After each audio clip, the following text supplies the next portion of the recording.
abra a sua Bíblia, capítulo 18 do Evangelho de Lucas. E para essas coisas de oração e pedido, não podia ser diferente de ler esse texto agora. Glória a Deus. Amados, o que mais nós gostamos de fazer na igreja é orar. Ficar na igreja, não precisa fazer outra coisa, ficar orando na igreja, buscando o Senhor. Veja aqui, Lucas 18, versículo 1, diz o texto sagrado: a parábola do juiz iníquo. Vamos falar algumas palavras no texto, antes de nós orar a Deus. E contou-lhes também uma parábola sobre o dever de orar sempre e nunca desfalecer, dizendo: havia numa cidade um certo juiz, que nem a Deus temia, nem respeitava homem algum. Havia também nesta mesma cidade uma certa viúva, ia ter com ele dizendo: faze-me justiça contra o meu adversário. Por algum tempo não quis, mas depois disse consigo: ainda que não temo a Deus, nem respeito os homens, todavia, como esta viúva me molesta, hei de fazer-lhe justiça, para que enfim não volte e me importune muito. E disse o Senhor: ouvi o que diz o injusto juiz. Deus não fará justiça aos seus escolhidos, que clamam a Ele de dia e de noite, ainda que tardio para com eles? Digo-vos que depressa lhes fará justiça. Quando, porém, vier o Filho do Homem, porventura achará fé na terra? Amém. Estejam sentados. Amados, o texto que lemos para esta sucinta meditação nos traz uma fotografia clara de uma mulher viúva e de idade muito fragilizada, muito fraca, fisicamente falando, e um juiz duro e iníquo, governador daquela cidade. Jesus queria dar uma lição nos seus discípulos e estava falando sobre vários assuntos. E no capítulo 18, versículo 1, ele contou esta parábola. Ele deu um jeito de transmitir uma mensagem ilustrada para os seus discípulos, falando que lá, numa certa cidade, existia um certo juiz, que não temia a Deus e nem respeitava os homens. Mas, casualmente, nesta mesma cidade, também existia uma viúva que sofria muito. E disse o primeiro versículo, que Jesus contou-lhes esta parábola sobre o dever de orar sempre e nunca desfalecer. Ele estava ensinando outras coisas e sabia que o passar do tempo, a vida de oração, a constância na oração, iria ser negligenciada. E nós iríamos diminuir a oração. E diminuindo a oração, diminui o poder. Diminuindo a oração, diminui a autoridade de Deus. Diminuindo a oração, diminui também o prazer de estar diante do Senhor. E a gente vai esfriando espiritualmente falando. E eu já falei aqui exclusivamente sobre oração numa outra terça-feira, e convém nós atentar com diligência para esse tema, oração, porque quando a oração diminui, o brilho do Espírito também diminui. A chama vai se apagando, vai diminuindo, e a gente passa a pertencer a um grupo de pessoas fracos na fé, sem resistência espiritual. A gente que pode se tornar uma muralha, vira num monte de palha, porque Jesus queria que os discípulos permanecessem orando sempre, orando de manhã, orando de tarde, orando à noite, orando ajoelhado, orando sentado, orando deitado, orando em pé, orando caminhando, orando dirigindo o carro, orando trabalhando, orando no pensamento, orando no Espírito, que alguém confunde oração no Espírito com oração no pensamento. Oração no Espírito é uma oração em línguas estranhas, que a pessoa está no Espírito orando. E às vezes a gente confunde com oração no pensamento, que você pode estar cantando e orando, dirigindo e orando, trabalhando e orando, conversando com alguém orando, fazendo negócio e orando. Oração no pensamento. Jesus disse: olha, esta parábola é sobre o dever de orar sempre e nunca desfalecer. Jesus iria demorar a voltar, como ele já está demorando. Já faz mais de 2000 anos que ele foi. E esse tempo iria desmerecendo a fé das pessoas, iria diminuindo a fé. Por isso, no último versículo diz: quando, porém, vier o Filho do Homem, versículo 8, porventura achará fé na terra?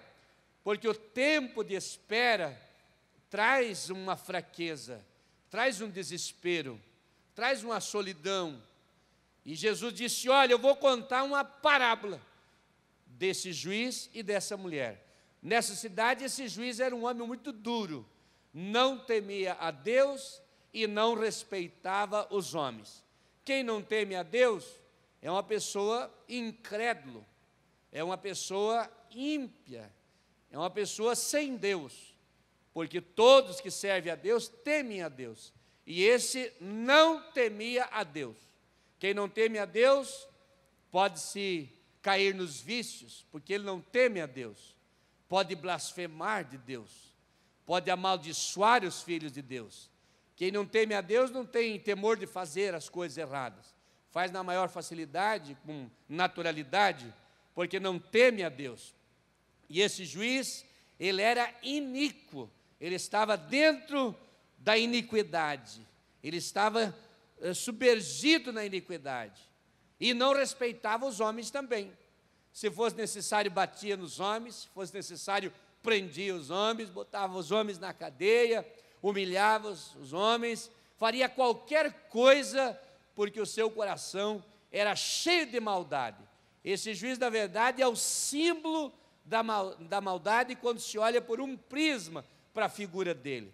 Ele se transforma no símbolo da maldade, o símbolo da resistência às coisas de Deus, o símbolo daquela contrariedade contra as coisas de Deus, contra a fé das pessoas, contra a fragilidade das pessoas. Tudo que for duro, ruim, incrédulo, dentro da iniquidade, representa esse juiz olhando por um lado.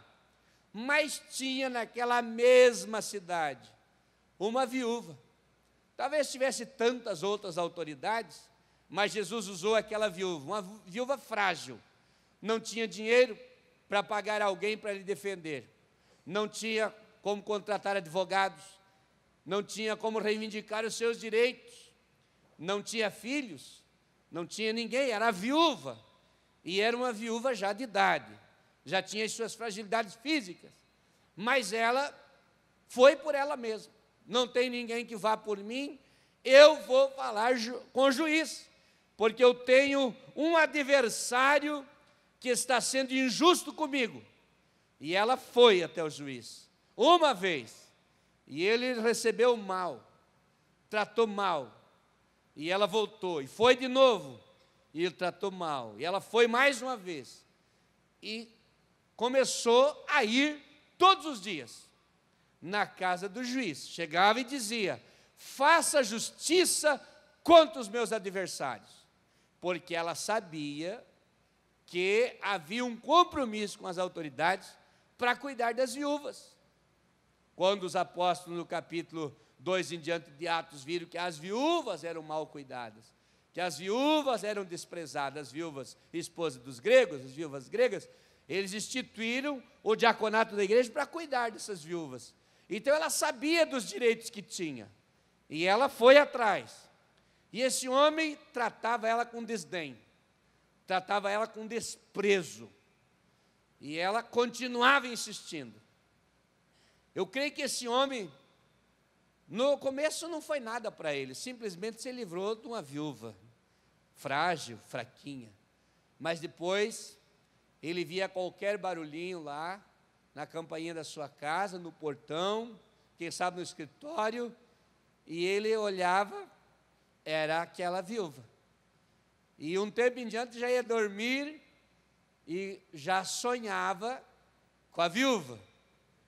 E ele acordava e andava enxergando ela para toda parte já. E um dia ele disse: eu preciso fazer alguma coisa, mesmo que não temo Deus e não respeito homens, mas eu vou fazer justiça com essa viúva, a fim de que ela não volte mais me molestar. Eu tenho que fazer alguma coisa. E fez. E daí Jesus faz uma aplicação. E Deus, se esse injusto juízo, vocês ouviram, diz aqui, ouvi o que diz, o que fez o injusto juiz, e Deus não fará justiça com os seus escolhidos, que clamam a Ele de dia e de noite?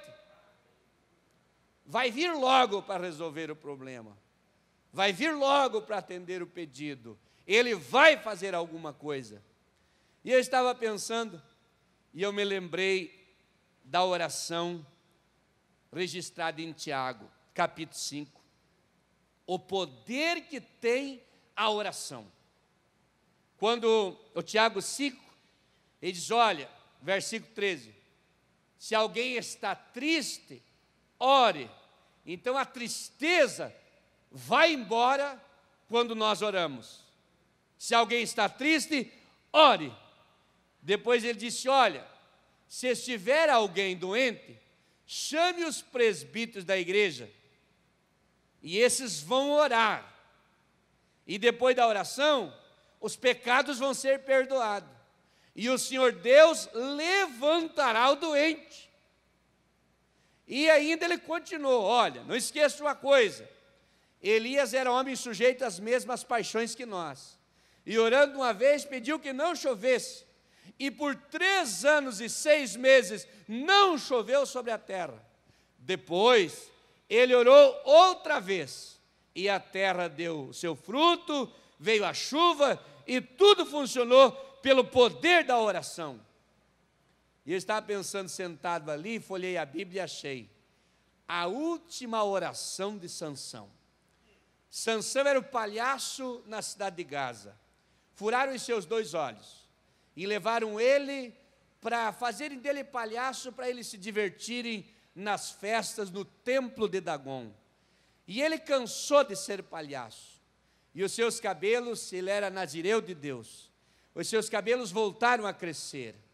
E quando ele estava calculando que estava fisicamente como era lá no tempo que o Senhor estava usando as suas mãos, deu o dia da grande festa, e ele não enxergava nada, escutava as gargalhadas, as palhaçadas que ele fazia, e eles riam, e a tristeza invadiu o coração de Sansão, e ele pensou, eu vou orar mais uma vez, depois de ter caído, fracassado, agora está ali como escravo, mas eu vou orar mais uma vez. E ele disse para o menino que o conduzia, me leve até as colunas e coloque a minha mão na coluna que detém esse edifício, na coluna que segura esse prédio. E quando ele se encostou na coluna, naquela coluna, ou nas 2 colunas, vocês estavam perto uma da outra, ou numa só, ele fez a sua oração.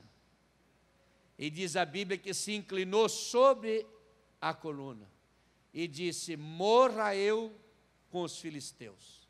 Se ele pedisse para ficar vivo, tinha morrido todo mundo, o prédio tinha caído e Sansão ficaria vivo.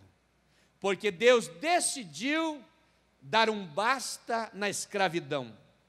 Deus decidiu dar um basta no sofrimento de Sansão. E Sansão saiu vitorioso naquele dia. E é tão gostoso falar em oração, que nós pulamos lá para Gênesis, e vamos ver o Abraão diante do Senhor, o grande patriarca. Senhor, o Senhor vai destruir Sodoma com Ló e a sua família? Ele pensou, Ló é um homem crente, mesmo que tenha suas fraquezas, mas ele é um homem de Deus.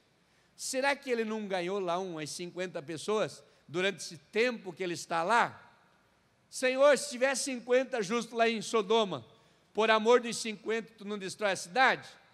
Deus falou: não, se tiver 50 justos na cidade, eu não destruo a cidade por amor de 50. Bem, pensou, mas esse rapaz pode ter negligenciado um pouco. Senhor, se tiver 40 justos, se tiver 40 não destruo. Depois veio para 30, veio para 15 justos, depois veio para 10. Ele disse: olha, Senhor, não se entristeça comigo, eu vou fazer ainda só mais esse pedido. Se tiver 10, porque ele pensou, ele, a esposa, os filhos, nora, genro, algum neto, fechou, vai dar o mínimo 10. A família. Deus disse: se tiver 10, pelo amor dos 10, eu não destruo. E Deus foi e destruiu porque não tinha 10, mas salvou o seu sobrinho Ló e tirou de lá de Sodoma e Gomorra. E a sua mulher só morreu porque negligenciou e não obedeceu à ordem de Deus. Agora voltamos aqui para o texto. Veja só, esse juiz, ele simboliza para nós hoje as pessoas que nos humilham, as pessoas que não gostam de nós, que não gostam de você e de mim, que querem travar o teu projeto.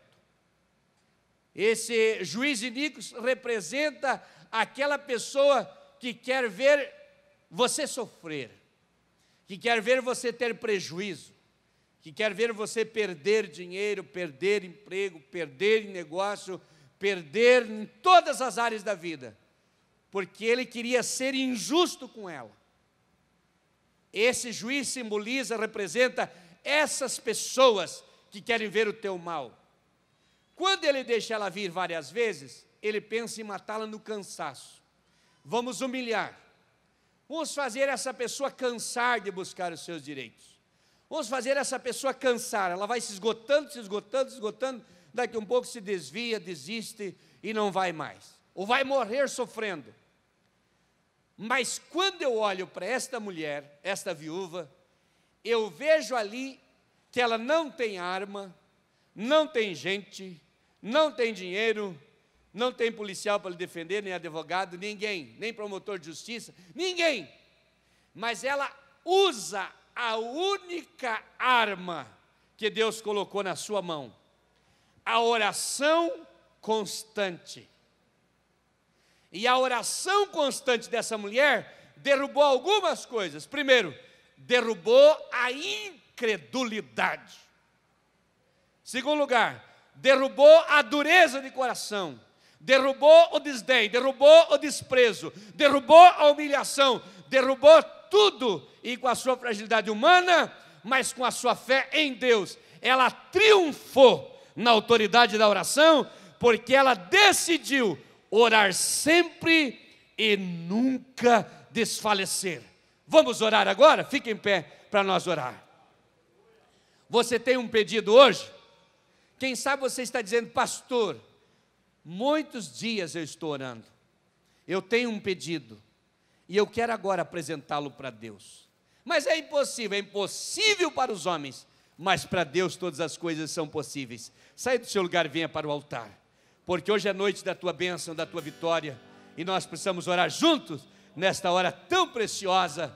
Aleluia. A tua oração perseverante vai te dar o triunfo da vitória. Glória a Deus, em nome de Jesus. Agora é um momento especial. É doença? Vamos participar dessa bênção. A doença vai embora. Eu acredito nesse Deus, eu acredito nesse Deus que está conosco. E esse dia foi um dia especial para mim também, porque foi um dia que senti desde pela manhã que a presença do Espírito Santo era muito real nas nossas vidas. Quando chegamos no templo nesta manhã, que estávamos ajoelhados, as horas se passaram e nós não notamos as horas passar, porque o nosso desejo era estar prostrado diante do Senhor em oração. E Ele está presente na tua vida, irmão, na vida da tua esposa, na vida dos teus filhos, na vida do seu esposo, irmã, na sua vida. Ele está presente lá no teu trabalho, nos teus negócios. Os teus pedidos vão subir agora como mísseis em direção às nuvens e vão furando tudo, e vão em direção ao trono da glória, porque Deus estará te respondendo nessa noite. Mas alguém quer interceder por alguém? Pode chegar ao altar antes de nós iniciarmos essa oração, pois precisamos interceder na autoridade do nome de Jesus. Quem sabe é o seu casamento, quem sabe é o seu emprego, quem sabe é o seu patrão, quem sabe é o seu empregado, quem sabe é uma decisão de mudança, quem sabe é uma decisão de negócio, quem sabe é uma decisão de casamento. Eu não sei o que está acontecendo. Uma coisa eu sei: Deus está aqui nessa noite. Glória a Jesus. Vamos começar a oração da fé. Amado Deus, Pai Celestial, em nome de Jesus estamos no templo nesta noite, e a Tua santa igreja, Senhor, está em oração comigo. Aqui no altar está esse número expressivo de homens, mulheres e jovens. Existem irmãos aqui que têm um membro da família doente em casa. Existem pessoas aqui, Senhor, que têm uma causa impossível. Aos olhos humanos parecem ser impossíveis. Há pessoas aqui, Senhor, que intercedem pelo seu casamento. Há pessoas aqui, Senhor, que intercedem pelos seus filhos. Alguém aqui intercede pelo neto, pela nora, pelo genro, pelo cunhado, pelo sobrinho, pela sobrinha, por alguém da sua família. Alguém aqui intercede por si mesmo e apresenta a Ti o seu pedido, o seu clamor, a sua necessidade. Em nome de Jesus, agora atenta para o pedido do Teu servo, para o pedido da Tua serva, Senhor, e faça um milagre nesta vida. Operando, Senhor, ninguém poderá impedir. Operando, Senhor, ninguém pode deter. Como aquela mulher, Senhor, que perseverou em oração e caiu a incredulidade, e caiu a dureza, e caiu as barreiras, e caiu a resistência, e a bênção divina alcançou aquela pobre mulher que naquele dia estava na presença do Rei, clamando ao Senhor. Pai eterno, responde agora. Olha para as lágrimas do Teu servo, olha para as lágrimas da Tua serva, Senhor. Olha para o pedido de coração que está sendo feito e responde, Senhor, nesta noite, quebrando todas as barreiras e derrubando todas as muralhas e fazendo um milagre na sua vida, na sua casa, no seu coração. Deus, cure também o doente que estiver em casa ou aqui nessa hora. Desfaça toda a doença, todo o problema, toda a força contrária, em nome de Jesus. Abrir os meus olhos espirituais.